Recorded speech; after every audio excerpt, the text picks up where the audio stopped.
Hello viewers, welcome back to your channel life style of నిష్ఠ. ఎలా ఉన్నారంతా? బాగున్నారా? ఈరోజు వీడియో వచ్చి కార్తీక పురాణం 20వ అధ్యాయం.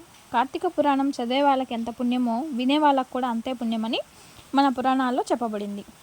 ఇంకపోతే ఈరోజు 20వ రోజు బహుళ పంచమి. సుబ్రహ్మణ్యేశ్వరుని నాగేంద్రుణ్ణి దర్శించాలి. పాలను మాత్రమే తాగాలి. చీమలకు పంచదార, సునకానికి అన్నం పెట్టాలి. శక్తి కొలది బంగారం, భూదానం, గోదానం చేయాలి. సంతానాభివృద్ధి, గర్భదోష నివారణ జరుగుతుంది. ఇక 20వ రోజు చేయవలసినటువంటి పారాయణం. వశిష్ఠులు చెప్పిన కార్తీక మహాత్యం విని సంతోషించి జనక మహారాజు ఇలా అన్నాడు: గురువర్య, కార్తీక మాస మహాత్యమును ఎంత విన్నను ఇంకనూ వినాలి అనే కోరిక కలుగుతున్నది. ఈ వ్రత మహత్యమునందు ఇంకనూ ఏవైనా విశేషాలు కలవా అనే సందేహము కూడా కలుగుతున్నది. మరికొన్ని విశేషాలు చెప్పి నన్ను కృతార్థుణ్ణి చేయమని ప్రార్థించాడు. ఆ మాటలకు వశిష్ఠుడు వారు మందహాసంతో, ఓ రాజా, కార్తీక మాస మహాత్యం గురించి అగస్త్య మహామునికి అత్రిమునికి మధ్య జరిగిన సంభాషణ ఒకటి కలదు. దాన్ని చెప్తాను విను అని ఆ కథ చెప్పసాగాడు. రాజా, పూర్వం ఒకనాడు అగస్త్య మహర్షి అత్రి మహర్షి చూసి, ఓ మునీంద్ర, నీవు విష్ణువు అంశయందు పుట్టినవాడవు. కార్తీక మాస మహాత్యము నీకు ఆమూలాగ్రము తెలియను కనుక దాన్ని నాకు వివరించవలసినది అని కోరాడు. అంతటా అత్రి మహాముని మందహాసంతో, ఓ ఋషి పుంగవ, నీవు అడిగిన ప్రశ్న చాలా ఉత్తమమైనది. కార్తీక మాసంతో సమానమగు మాసము, వేదాల్లో సమానమగు శాస్త్రము, ఆరోగ్య సంపదకు సాటియగు సంపద మరొకటి లేదు. అదేవిధంగా శ్రీమన్నారాయణ కంటే వేరే దైవం లేడు.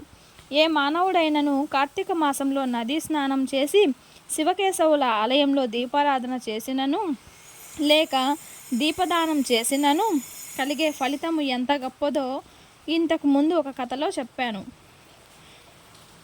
కానీ ఈ కథలో కూడా నేను నీకు తెలియచేస్తాను, విను అన్నారు. త్రేతాయుగమున పురంజయుడు అను సూర్యవంశపు రాజు అయోధ్య నగరమునకు రాజధానిగా చేసుకుని రాజ్యపాలన చేయుచుండెను. అతడు సమస్త శాస్త్రాలు చదివి న్యాయముగా రాజ్యపాలన చేస్తూ ప్రజలకు ఎట్టి ఆపదలు రాకుండా పాలించుచుండెను. కొంతకాలం తర్వాత శత్రురాజును జయించి సంపద బాగా సంపాదించాడు. సంపద బాగా పెరిగే వరకు ఆయనలో బాగా గర్వం పెరిగింది. సంపద బాగా పెరిగేసరికి ఆయనకి బాగా గర్వం పెరిగింది. ఆ విధంగా పురంజయుడు కన్ను మిన్ను గానక అవివేకి అయి సత్యం ధర్మం విననాడాడు. పురంజయుడు రాజ్యాధికార గర్వం చేతను దుష్టబుద్ధి గలవాడై దేవబ్రాహ్మణ మాన్యమును ఆక్రమించి పరలోభి అయి చోరులకు చేరదీసి వారిచే దొంగతనాలు, దోపిడీలు చేయించి దొంగలు కొల్లగొట్టుకొని వచ్చిన ధనములో సగం వాటా తీసుకుంటూ ప్రజలను భయభ్రాంతులకు గురి చేయుచున్నాడు. ఇలా కొంతకాలం జరిగినది. అతని పరిపాలన ప్రజలకు చాలా బాధ కలిగించింది. ఆ విషయం గ్రహించి అతని దౌష్ట్యములు 4 దిక్కులా వ్యాపించెను.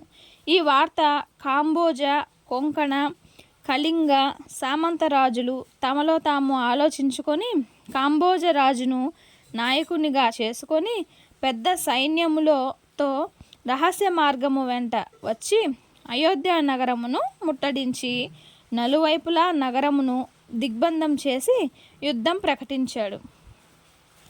అయోధ్య నగరమును ముట్టడించిన విషయం శారుల వలన తెలుసుకొని పురంజయుడు తాను కూడా సర్వసన్నద్ధుడై భయపడక శాస్త్ర సమన్వితమై రథమును ఎక్కి సైన్యాధిపతులను పురిగొల్పి యుద్ధబేరి మ్రోగించి సింహనాదం చేస్తూ శత్రు సైన్యంపై దూకాడు. స్కంద పురాణంలో వశిష్ఠ ప్రోక్త కార్తీక మహత్య మండలి 20వ అధ్యాయం అంటే 20వ రోజు పారాయణం పూర్తి అయినది. చూసారు కదండి ఈరోజు వీడియో అయితే ఇది. ఇంకా నా ఛానల్ని ఎవరైనా సబ్స్క్రైబ్ చేసుకోకపోతే సబ్స్క్రైబ్ చేయండి, లైక్ చేయండి, షేర్ చేయండి.